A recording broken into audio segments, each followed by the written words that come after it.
Hey, welcome to Crocker and Cohn. That's Eric Crocker. I'm Grant Cohn. Training camp starts in like 2 weeks, and it's going to be Trey Lance time. So I want to, I want to put set our expectations for him entering year one. I guess he's a bit of an unknown, but I want to compare him to the other quarterbacks the Niners could have had who played a lot last year and are much more known. And Crocker studies these guys very closely, so I want to get Crocker's take. Been interested. First of all, Niners traded up. They could have had Justin Fields. Were they right to take Trey Lance over Justin Fields with a year of evidence and hindsight at your disposal?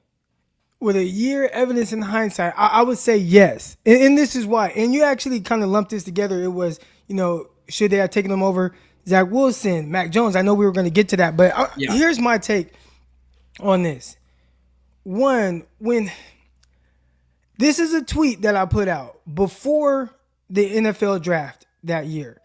And it said that, if there's any one quarterback that I would take in this class, it would be Trey Lance over everyone else, like over Trevor Lawrence, over Zach Wilson, over all these quarterbacks. The tweet is out there.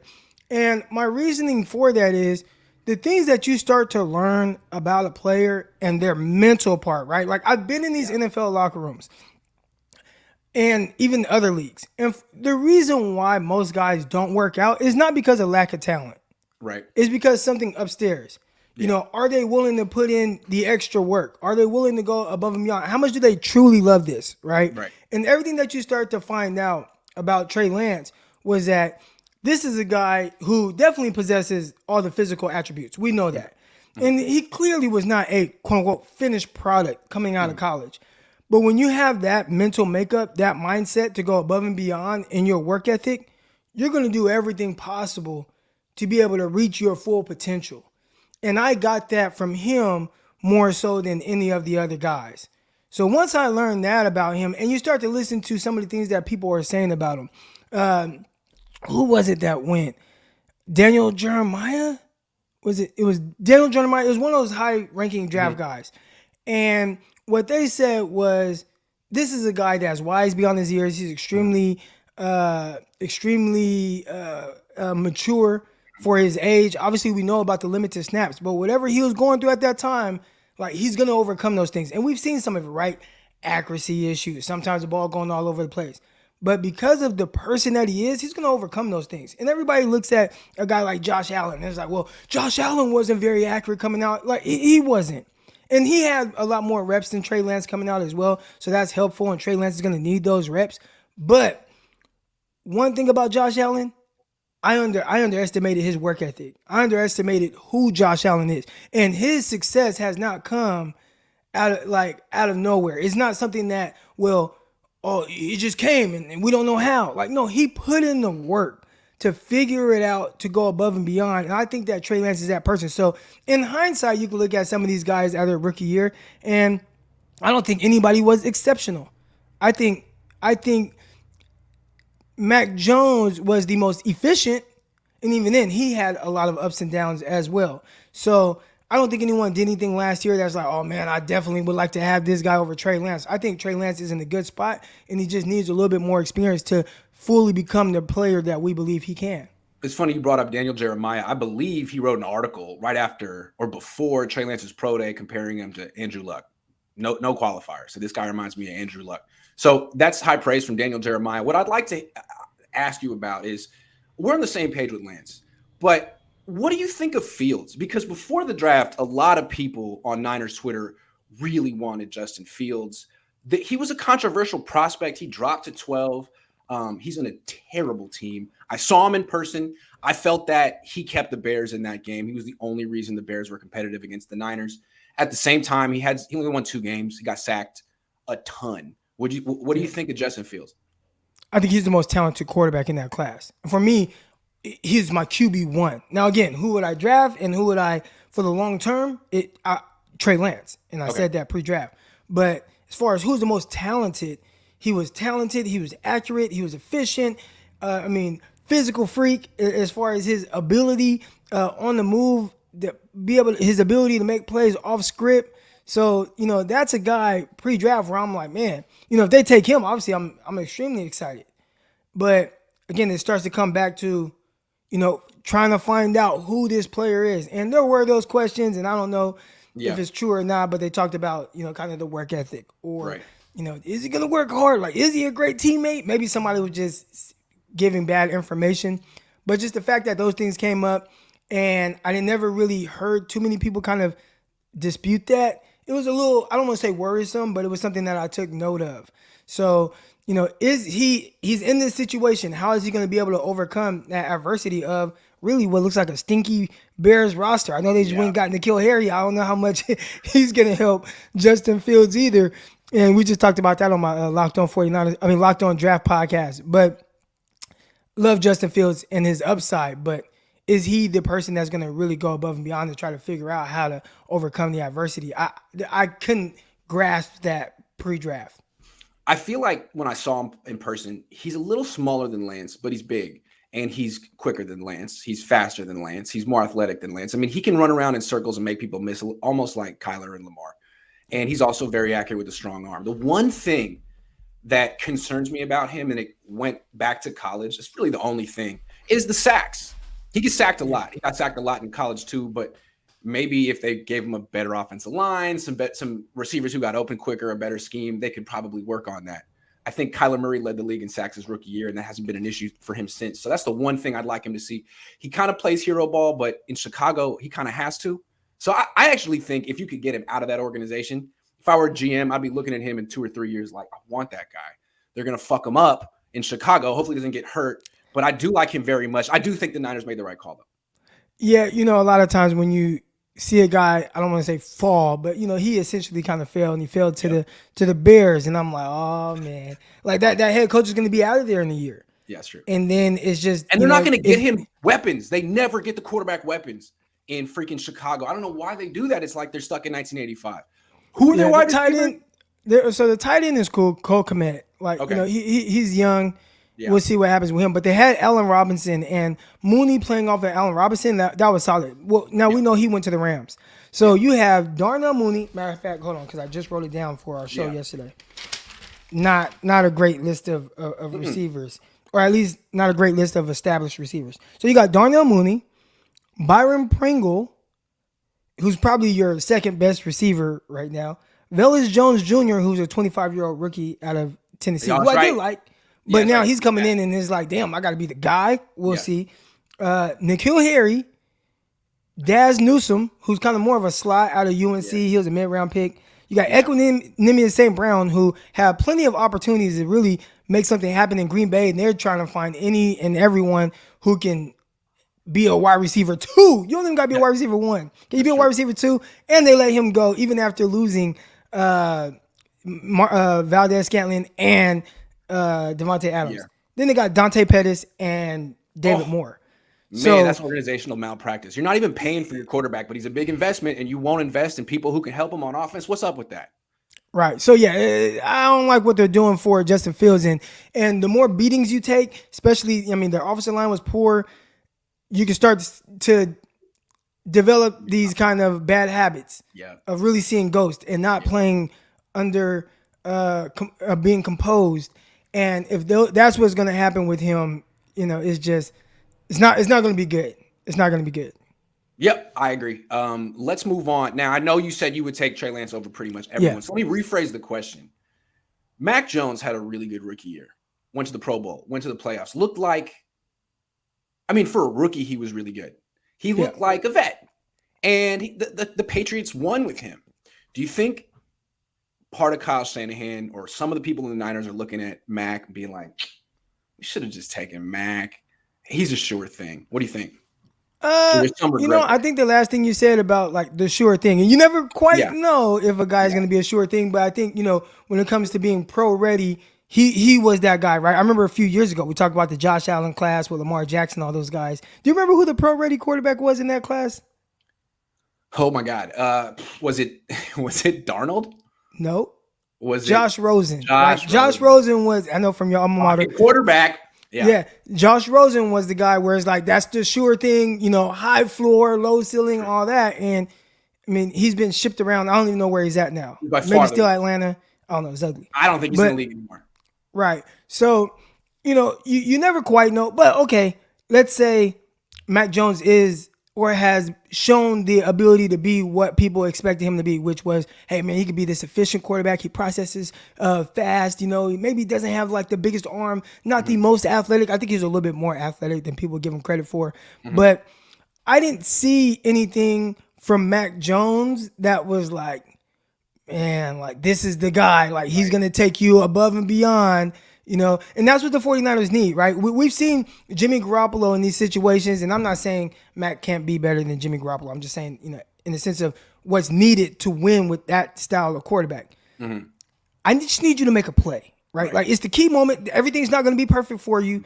Can you figure out a way to make a play? And Jimmy Garoppolo just could not. And he's kind of been handed this situation of being on the biggest stage, right? You had to throw the ball 8 times, and all of a sudden you're in the Super Bowl. And damn, we're in the Super Bowl. Then, we just need you to make a couple throws. Couldn't do it, right? Same last year. Man, we got a 10-point lead in the fourth quarter of the championship game where you kind of tried to blow it against the damn Green Bay Packers. And the Green Bay Packers. Well, both, right? And but now we just need you. Can you just make a play for it? Couldn't do it. Right? I think it was, everybody talks about the Tart drop interception, but the offense had like 6 yards on their last 3 possessions or something crazy like that. Right? Not good.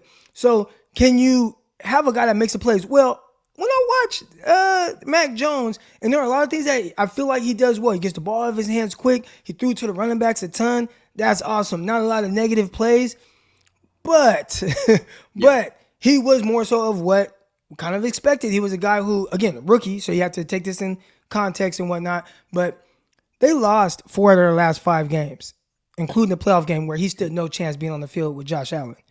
And maybe some people would say, well, their defense didn't play either. And it's like, well, their offense didn't either.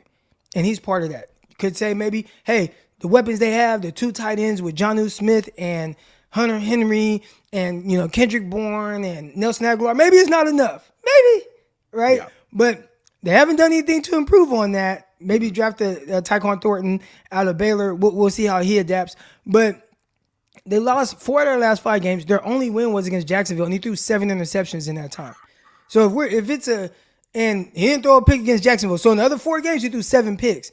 If it were any other guy, or let's flip-flop that. Let's Trey Lance. And the Patriots lost 4 of their last 5 games, threw 7 interceptions in 4 of those. The only win was against Jacksonville. What would they be saying? What would the narrative be, right? So because Mac Jones somehow made the Pro Bowl, it's, oh man, great. And that was the can't miss guy. Yeah. But it was not as great as I believe people think. And I think he's more of what I thought he would be. Can he be better than that? And I think he can. We'll see. I don't think anybody's just, this is 100% what he's going to be throughout his career. But if what people thought pre-draft, like he is more of Jimmy Garoppolo, Kirk Cousins, and we'll see if he can be more than that. To me, he's like the most average quarterback in the league. He is the 16th best quarterback in the league. And I don't know that you good? Sorry, my daughter was asking the question. Go ahead. I'm good. Oh, it's all good. I just felt like he's the most average quarterback in the league, and I don't think he's going to get much better than where he's at. I'd rank him like 15th or 16th. And for example, everyone's really excited about Mac Jones for whatever reason. What's the difference really between him and Tua? They went to the same school. Neither one has a super big arm.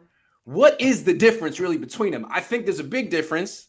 I think that the biggest difference between Tua and Mac is the expectations were much higher for Tua coming out. It was tanked for Tua. Whereas Mac, it was like, obviously this is a guy that plays the quarterback position at a high level. Right. But I don't know, like, especially if you watch him in the NFL. Now, again, we've seen a couple years of Tua as opposed to 1 year for Mac. And Mac's year was solid. Tua, it's been very Mac Jones-ish, and if, let's say this, all right, because we remember Tua's rookie year, there were times where in certain situations he would get yanked for Fitzpatrick. Yes. If the Patriots would have kept Cam Newton or had a comparable backup, let's say Jimmy Garoppolo was there, when the Patriots were 2-4 with Mac Jones to start the season, would they have went to a different quarterback? Probably, maybe. I got a hot take. Tua's going to have a better year this year than Mac Jones. Tua's got a better supporting cast. They have very similar skill set, except Tua's probably a little quicker on his feet. Tua's going to have a better year. That's what I'm saying. He has terrific weapons as well, so that'll help. But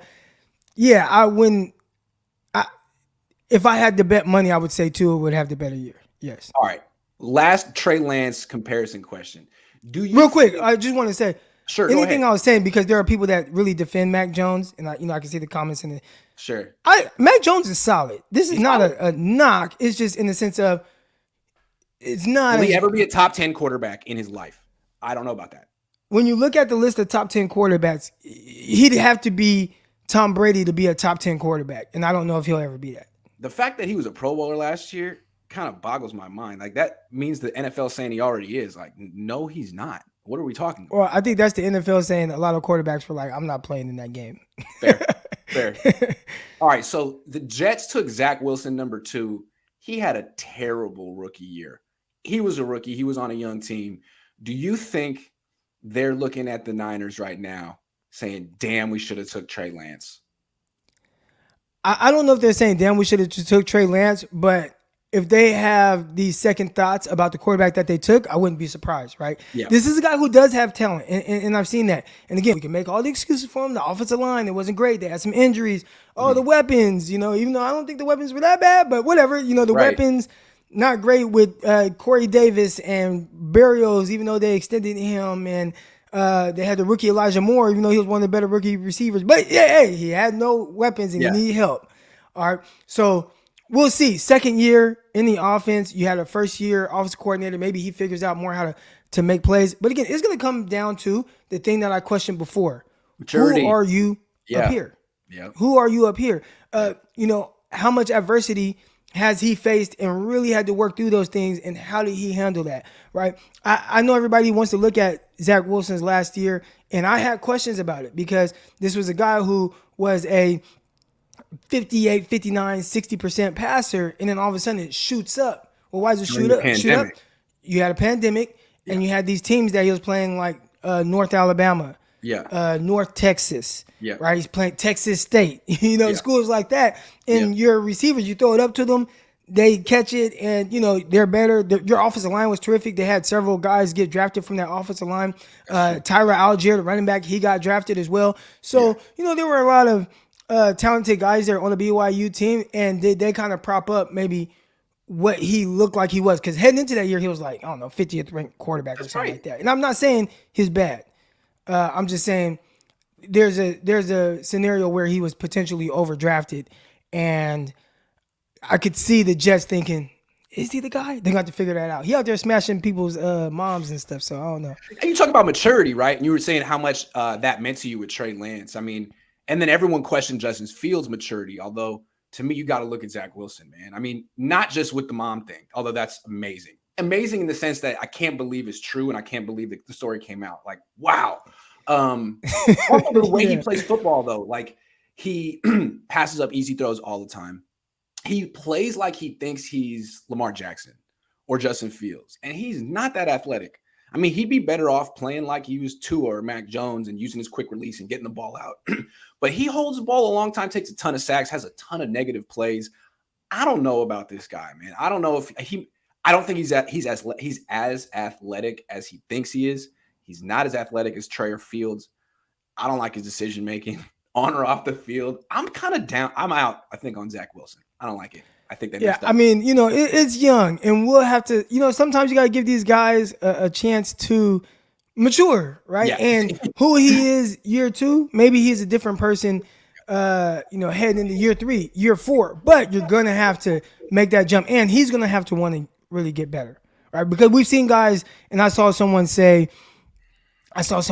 talk about Johnny Manziel. They were basically saying Zach Wilson's Johnny Manziel, but like not as good, or something like that, right? And he's the Mormon Manziel, right? Right. And Johnny Manziel, one thing people forget, like at Texas A&M, he was good. Now it was the mental part of it, going to the NFL, and he was like, man, I'm not taking this serious.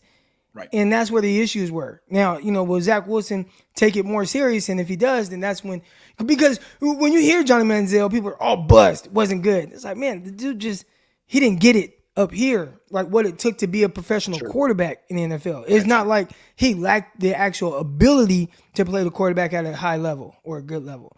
So Zach Wilson, same thing. I think he possesses all the tools, but the maturity aspect of it, that's going to fail guys more times than not. I feel like there is a comparison between Manziel and Wilson. Now, Manziel failed because of substance stuff. But I saw him play like he wanted to be an athlete at quarterback, but he wasn't that athletic in the NFL. He was more athletic than Jimmy, you know what I'm saying? But like he should have been playing like Tua, someone who or Fitzpatrick, someone who uses their mobility to escape pressure and scramble here and there. But he wanted to run around, make plays, extend the play. And it's like, man, you're going to get chased down by pass rushers. And I didn't think he was that effective. I don't think he was like what the Jets say about Zach Wilson is he needs to embrace the boring parts of the position more. Like just execute. And I don't think Manziel wanted to execute. I think I don't have to, man. I've been running around my whole life. I feel like Zach Wilson does that too. And that's going to be a huge mentality shift. Like, okay, I'm going to be a game managing executor. Like, you don't see yourself that way. You think you're Kyler Murray. There was a time where I felt like Aaron Rodgers was doing that. Like a few years ago, there was a time where I'm like, is Aaron Rodgers watching film on the defense? Because he was just doing whatever. And he's amazing, so it doesn't matter. And he has Devontae Adams. And I feel like they're just playing they're just playing 2 on 11 out there where he's just looking, okay, what's the DB? Okay, let me just throw it to Devontae Adams, regardless of what the defense is doing. Well, Zach Wilson, you don't got a Devontae Adams, and you're not Aaron Rodgers. So you do have to learn how to win before the play. And that's one thing that guys like, let's say Mac Jones. Mac Jones, he gets that.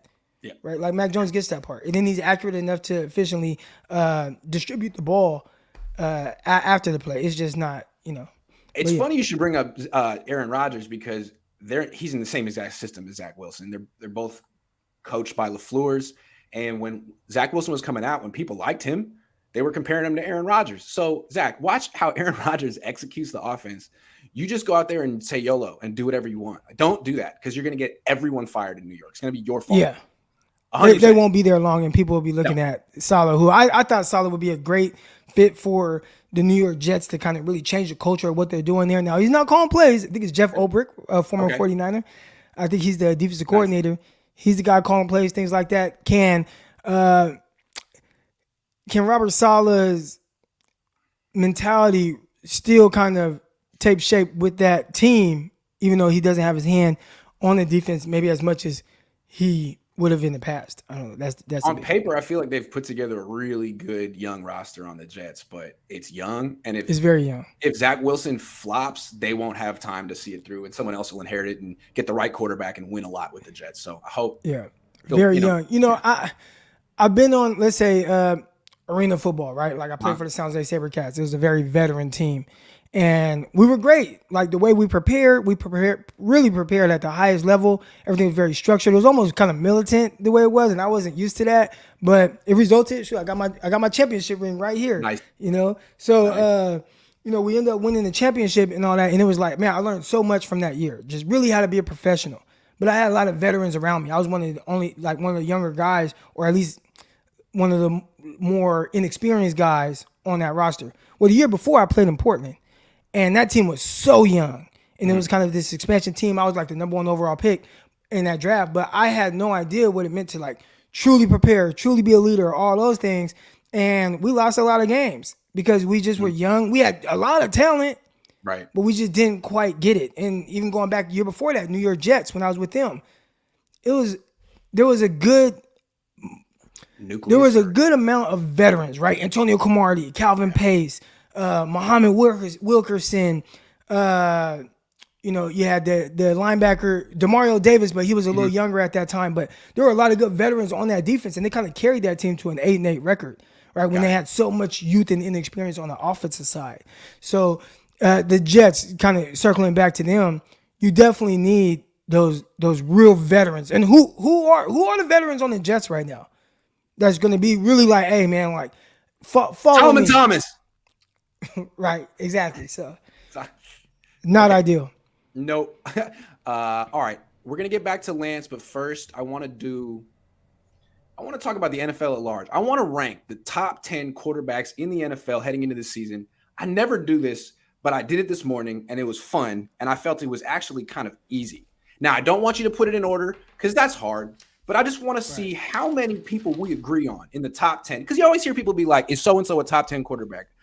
I don't know. Who are the top 10 quarterbacks? So let's... Right, and real quick, we both have our top 10 list. We did not discuss either one of our lists at all. I have no idea who's on Crocker's list. So why don't we go through and get as many names that we agree on as possible, and then we'll argue out the rest. So, who's the first name on your list? No particular order. Right. I was just kind of rattling them off in my head, but Tom Brady. Yep. All right. Aaron Rodgers. Yep. All right. Patrick Mahomes. Yep. In order. Josh Allen. In order. I didn't. Yeah, but yeah. Yeah. Right now. Deshaun Watson. Yep. That's 5. We're 5 for 5. All right. Lamar Jackson. I didn't put him on. Let's come back to let's come back to Lamar Jackson. Let's come back to Lamar. Joe Burrow. I didn't put him on either. Okay, we've got 2 we disagree with. All right. Justin Herbert. Yes. 6. All right. Dak Prescott. Yes. 7. Matthew Stafford. Yes. Okay, so we agree on 8. We 10, disagree on 2. And the 2 you put in are Lamar Jackson and Joe Burrow. They would be right outside the top 10 for me. The 2 people I put in instead, it's arguable, but Russell Wilson and Kyler Murray. I know that Russell Wilson isn't what he was 2-3 years ago, but I still think he's top 10. I mean, the reason I left Burrow out is I feel like, man, he takes a hell of a lot of sacks. Now, maybe it's their offensive line is trash, but I feel like he holds the ball a long time. At least that's what I saw that time I saw him in Cincinnati. Like, he makes plays and he has a lot of negative plays too. That's why I left him out. And I was wondering, like, that whole, like, the Lamar Jackson, Joe Burrow, you can also argue Kirk Cousins right there too, right? I mean, his numbers are pretty good. I don't know. It's a tough one. Real quick, I see somebody in the chat and they said Deshaun Watson's a rapist. And Deshaun Watson was never accused of rape. Right. That's fair. Yeah. It was other weird stuff that he had people. He had them sign an NDA about it or something, but he was never accused of rape. No, you know who was accused of rape? Ben Roethlisberger. He was accused of rape multiple times, like literally forcing himself on a person and sticking his wee there. Deshaun Watson was not.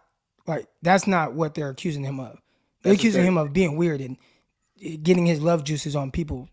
Whatever. I don't want to talk about Deshaun today. We talked about him. But anyways, go ahead. I just saw that in the chat. I'm like, no, these are different things. So I put Kyler and Russell. Why'd you leave him out?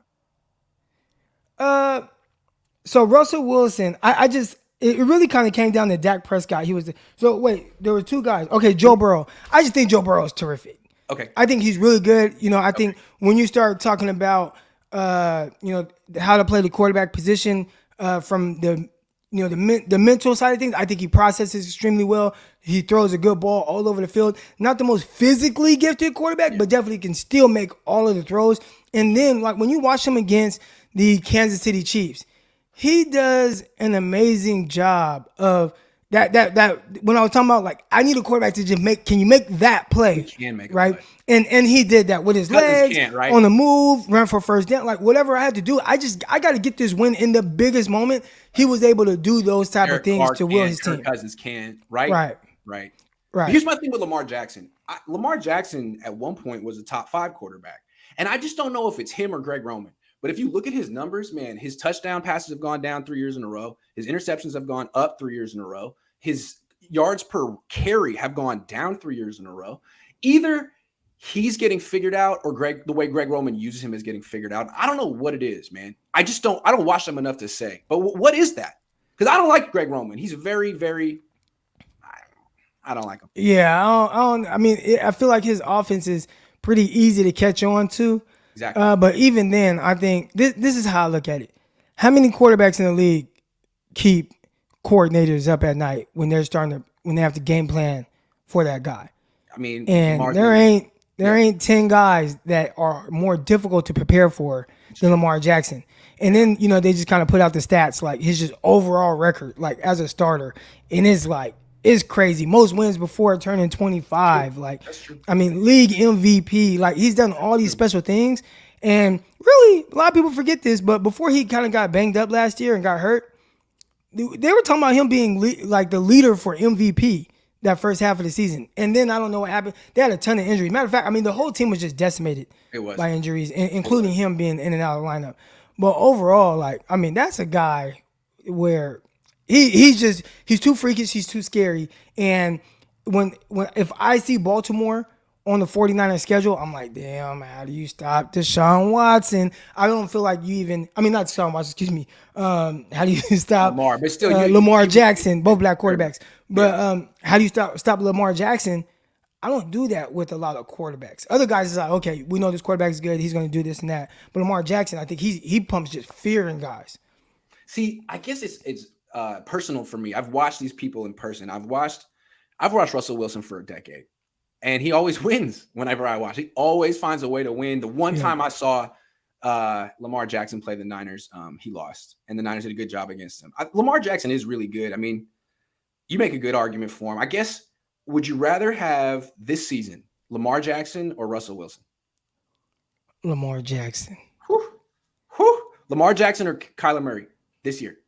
Lamar Jackson. Wow. Okay. All right. And now that goes to the who the player is, right? And everything that we hear about Kyler Murray, it's a little different. They start talking about his lack of leadership ability and things like that. And true baseball I've player. even heard what was it, Larry Fitzgerald kind of throw that at like, oh, think he's a better leader now. Like, like he didn't want to throw him under the bus, but he kind of alluded to where like, hey, this is an area he can improve on. You don't hear that from Lamar Jackson and his teammates. That's a really good point. I really want to see Lamar Jackson get away from Greg Roman, because Greg Roman's always going to handicap what he can do. I mean, that's the way I look at it. Put him in a real offense. Yeah. He'd be better on the Niners. Running what Trey Lance is going to be running. Smack Jones, thank you very much. Been a minute. We got one more thing. Mark Selden, thank you. Appreciate that. Hold on, there's another one from you, I think. $5 one? I'll find it. Hold on, we got one last topic. So we talked about the top 10 quarterbacks in the league, and this is really just to set up this question. What is the likelihood that Trey Lance will be a top 10 quarterback statistically in 2022? And the reason I even bring it up is because in terms of statistically, QBR, Jimmy was 13th last year. He was right one spot below Joe Burrow, and he was ahead of Derek Carr and Lamar Jackson and Kirk Cousins, which is really a testament to how good the rest of the team is, how good the receivers are, and how good Kyle Shanahan is. So if Jimmy Garoppolo can be 13th in QBR, what are the odds that Trey Lance could be top 10? Well, I think he definitely can, because I think with QBR, they factor in the running ability as well, right? Yes, they do. So I think that can help kind of boost him and be in that top 10 range. Now he's going to have to, make sure that he's not turning the ball over, which he wasn't a high turnover guy in college. I mean, I think he turned it over twice in 17 starts, one pick, like one fumble or whatnot. But obviously against lower level talent, if he can continue to improve on that, I don't see a reason why he can't potentially be a top 10 statistical quarterback. Again, I mean, even going back to 2019, I think that was Jimmy's probably best year. Statistically, he was top 10 in a lot of categories. So, absolutely. I think people are kind of underestimating with Trey Lance. My only question is, how long can the Niners keep him upright? Because I have a lot of questions with their offensive line, but he seems like he can avoid a lot of pressure himself. He can keep himself upright for a while.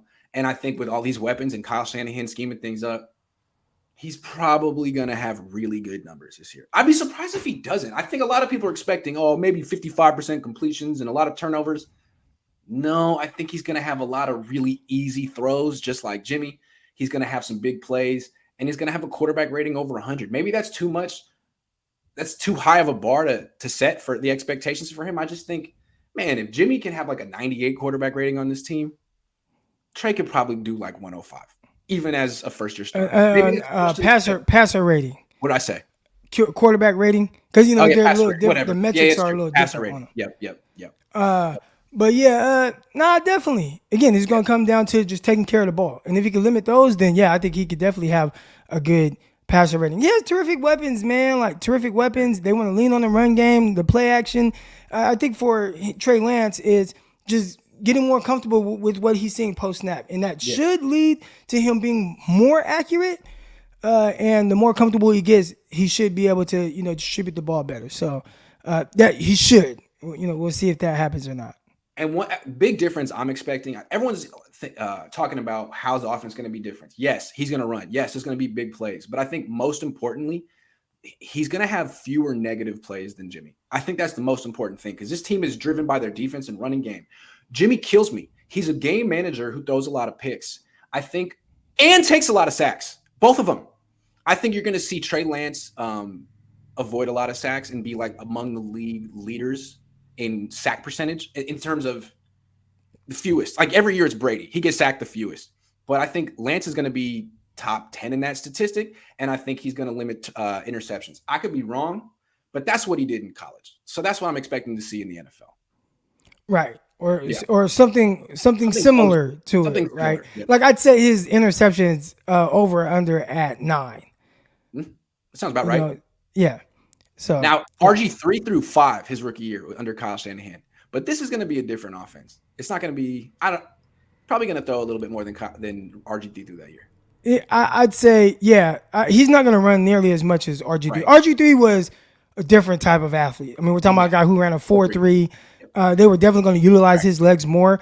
I think we saw last year, like with Trey Lance, he can definitely use he will be better suited to use his athleticism near the end zone and on off-scripted passing plays. Yeah. As opposed to it's in the open field and we just want to run read option or zone option or whatever. I don't think that's going to be his thing. So we should see his carries down a bunch, like his carries per game down from what we saw, especially against like the Arizona Cardinals last year.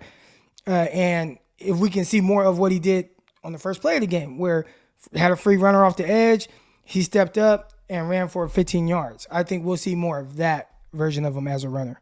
Yeah, and other quarterbacks who use their legs like that, Patrick Mahomes, Josh Allen, Dak Prescott. They avoid sacks. They keep plays alive. They don't necessarily run a ton of zone reads, but who cares? I mean, that's a play that you don't want to run 7 times in a game. I mean, unless you have Lamar Jackson. Otherwise, it's like, I'll run it a lot, but the quarterback's going to keep it once and it'll be for a touchdown from 7 yards out. It's going to be for a really big play.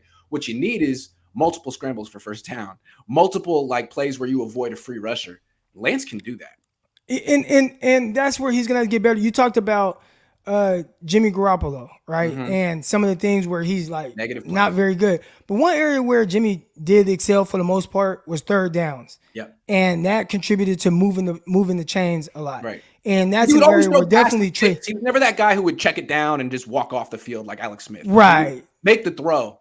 Yeah. Right. And there are a lot of people like Jimmy Garoppolo check down. I'm like, he's not really checking down. He just throws short passes. Yeah. So if Trey Lance can get that part down, right, like starting to be more efficient on third downs, I think that's where you start to see him really kind of take off as a quarterback because he wasn't good on third downs last year. True. And what's interesting is Jimmy kind of has like a whole screw it attitude where it's 3rd and 7. I'm throwing it 8 yards. And if there's 8 defenders in the lane, who cares? Like, I'm going to thread the needle. He's got to make the catch. Trey's cautious. Trey didn't put the ball in harm's way in college. He didn't throw the ball into traffic into college. He didn't have to. And I don't think he's programmed to just say, YOLO, I'm throwing it in there. If there's traffic, he'll hold on to the ball because he can buy time. He can scramble. And maybe that's a good thing. I think I'd rather have a quarterback who can extend the play than a guy who just has to force it in there in 2 seconds. But we'll see if it translates for Trey Lance. He could be a failure. I have no idea. I think he's going to be really good. We'll see. We shall see. Yeah. I'm excited though. And I would say, I don't want to use the word cautiously optimistic. That's not what I am. I think I understand what's going to go into his development and that I'd assume that there will be some ups and downs, especially for a guy with as little experience as he has, just throwing the ball.